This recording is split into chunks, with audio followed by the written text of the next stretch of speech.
We are a continent teeming with innovation. And these breakthroughs are grounded in fundamental research, in the freedom of science. We can see it through history, you know it, from Copernicus to Marie Curie. Progress happens when scientists are free to follow their curiosity, to follow the evidence even when it leads to unexpected or inconvenient directions. So when some of the most successful scientific programs ever are cut in one part of the world, it affects all of us.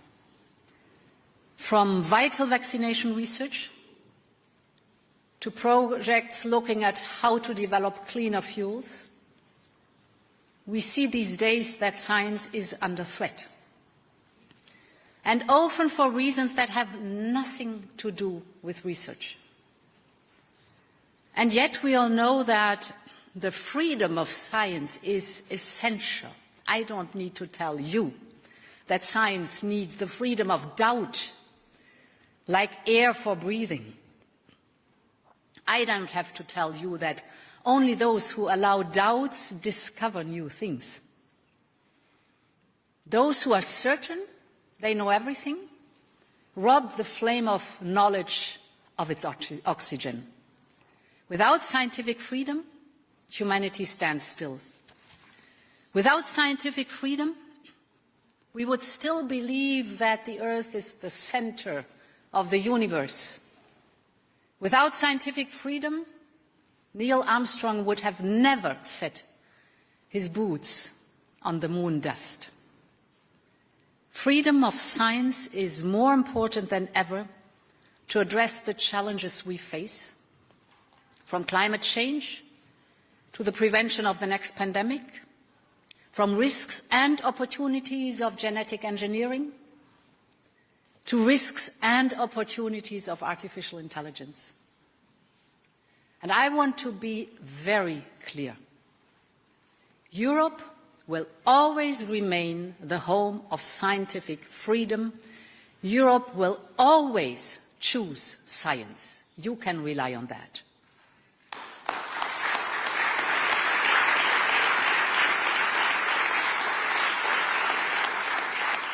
And for me, this is not only a moral imperative. It is also the smartest choice. Because scientific discovery powers prosperity. We must make Europe the best place in the world to pursue science, not only for fundamental research, but through the entire life cycle of innovation, from the university laboratory to world-leading unicorns. We must ensure that scientists and entrepreneurs both choose Europe.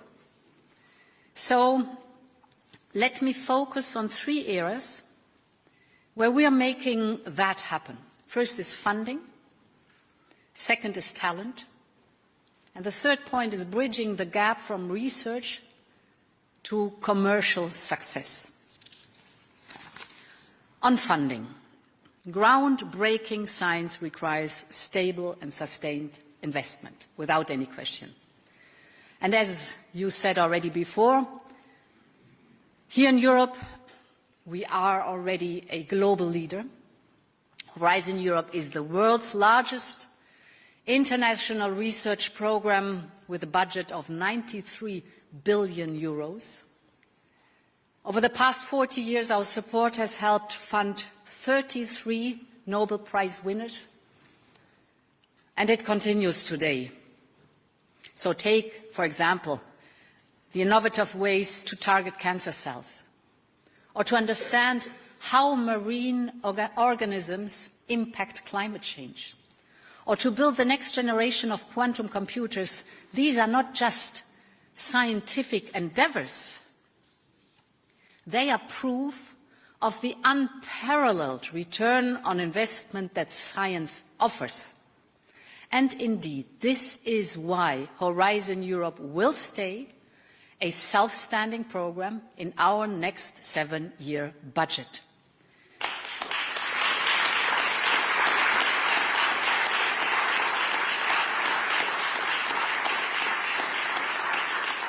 because we can be so proud that Horizon Europe is an outstanding brand, one that researchers around the world want to be part of. And we will go further. We will launch a new competitiveness fund. It will support the entire innovation life cycle, and it will help turn breakthrough discoveries into the technologies of tomorrow. And that leads me to my second point, talents. We want Europe to be the best place for researchers, both for scientists already here in Europe and to attract the best and brightest from around the world, to make sure that they choose Europe. We already have an attractive offer. We have stable, reliable, and sustained investment. We have freedom of science. You choose what you are working on. We have excellent facilities, but we are making our pull now stronger. We have announced a new €500 million package for 2025 to 2027, and we are now pooling our financial resources with our member states and regions, and together we will raise billions of euros in the coming years to offer top researchers the best possible conditions. It is a true Team Europe effort that we are doing here. We are, for example, creating a new 7-year super grant to provide longer-term stability for top researchers, and we are doubling the additional funding that we offer to researchers with an ERC grant who relocate to Europe. We are also making it easier to link institutions to international researchers so that you can access the talent that you need. Because bringing the best of the world to Europe helps bring out the best in Europe. And finally, my third point, we're working to bridge the gap from research to commercial success. We all know the situation. We want more of your groundbreaking discoveries to benefit society at large. And this can also create a virtuous cycle, one where the commercial success of the scientific ideas gets back to you as new funding, as feedback, and of course as fresh data, helping to then drive the next breakthrough cycle. And for this reason, we launched last week our Startup and Scale-up strategy. It helps to fast-track the journey from the lab to the market. We know that this is the most challenging point for us today, really to have from the lab to the market a seamless process. From scientific breakthrough to transformative business, it must be one line. The strategy outlines how we can remove very important regulatory gaps and barriers. You know how much red tape you are partially facing. The strategy helps close the funding gaps that we have without any doubt. And the strategy will help to unlock venture capital for high-risk, high-tech scale-ups. Our European Innovation Council is already supporting startups, as you know, with grants and equity investment of up to €30 million. But here too, we are convinced that more is needed. So we will expand the Council's role and simplify its rules so that the Council can focus on challenge-driven funding for high-risk innovations. And we will also launch, we call it an initiative, Lab to Unicorn. This initiative, Lab to Unicorn, aims to accelerate the commercialization of research. This will benefit our economies, of course, without any doubt, through new innovations and ideas coming to the market. But of course, it will also benefit the researchers and institutes in making groundbreaking discoveries.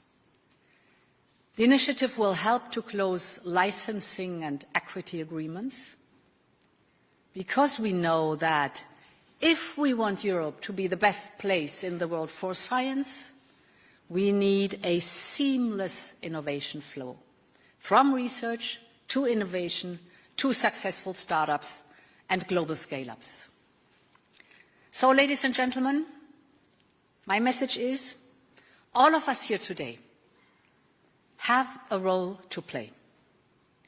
For the Commission, that means creating a simpler and faster environment so science can flourish, be it through investment, or be it through infrastructure that is necessary, or by defending the freedom of science that we all depend on.